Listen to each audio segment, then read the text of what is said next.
Justin, congratulations on another great night. I think it's back-to-back games with two receivers over 100 yards. You certainly are in a groove right now. Why is that? I just think it's the work from the offseason. We got a lot of time working with Coach Day and individually. So I just think, just me and the receivers being on the same page, I think that's why we're having so much success right now. Had to feel good to clinch this one. This was a big hurdle, and Coach Day had talked about that, how much this win would mean. How does that feel as you go forward? Is this a big hurdle climb tonight? Yeah, of course. I mean, we knew it was a big game coming into it, but as Coach Day says, we take it 1 week at a time. So we're just going to focus on playing records next week. But Justin, just what are you the most happy about as far as execution-wise, the strides that the offense made from last week to this week?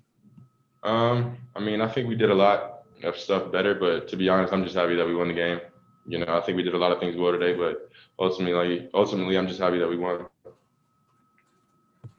Next up, Bill Landis from The Athletic. Bill?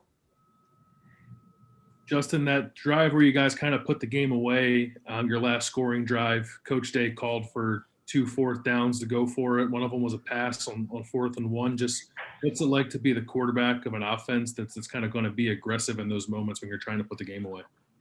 Yeah, I think Coach Day's a great coach, and I think he has trust in us, and that just comes from practicing and doing those things in practice. So if we do it in practice and we do it in the game, that just gives him more trust, and we can make those calls in those certain situations. Next up, Austin Ward, Letterman Row. Justin, it seems like at times you almost can't even believe when you throw an incomplete pass. And some of them are hitting receivers in the hands and going down.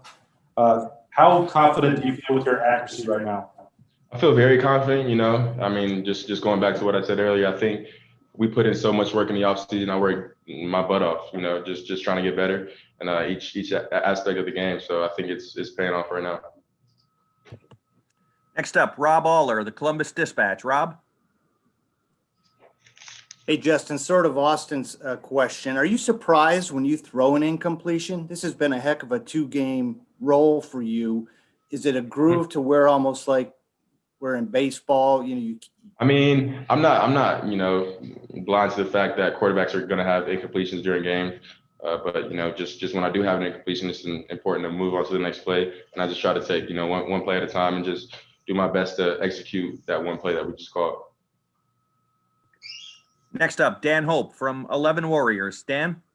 Hey, Justin, this is the first time in Ohio State history that 2 receivers had 100-yard games in back-to-back weeks. What's it like having 2 guys like Chris Olave and Garrett Wilson who are just producing at such a high level week in and week out? Yeah, of course, those guys are talented. They definitely make my job easier by the way they perform on the field. So, I'm just glad they're on my team. I'm glad I get to throw those guys the ball. Next up, Patrick Murphy, 24/7 Sports. Patrick? Justin, a similar question to Dan's just a second ago. The talent you guys have, you spread it around to a number of guys. Chris and Garrett were the main 2, but tight ends were catching passes. The talent you guys have, how much does that make your job easier? The more talent we have, the easier job it is for me. I think you answered your own question, So, yeah, it's simple like that. Next up, Bill Rabinowitz, Columbus Dispatch. Bill? Justin, what do you think is the next step for you guys? You got the 21-3 lead, and I don't say you took your foot off the pedal, you still scored some more. But it didn't seem to like you guys were clicking quite as consistently as the game went on. What's next for you guys? I'm not sure. I think we're going to go in tomorrow, look at the film, and, just try to get better each and every week. So we're just going to keep improving each and every practice and, just keep getting better. Next up, Doug Lesmerises, Cleveland.com. Doug?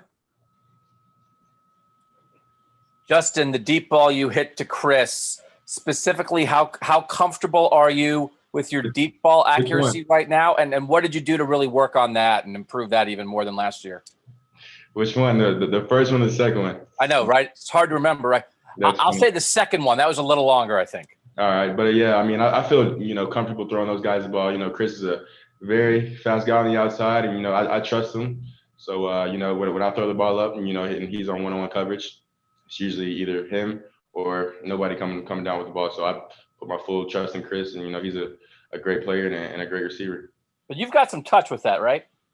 Some touch with the ball, yeah, of With the course. deep ball. Yeah. I try to. All right, this is going to be the last question for Justin. We're going to go with Brendan Gulick from Buckeyes Now on Sports Illustrated. Brendan? Hey, Justin, can you tell us what you saw on the touchdown pass in the second half, coming out of the timeout when Penn State was having trouble getting the right personnel on the field, and you found Ruckert over the middle there? Yeah. So basically, we split the protection, right, and we just threw hot off that linebacker that blitz. So I just saw that linebacker blitz, and I told Ruck to run a slant if he blitzed. So we just executed. I mean, we've been doing it for so long now. I mean, we've been practicing that since I've been here. So that's just another well executed play by the offense.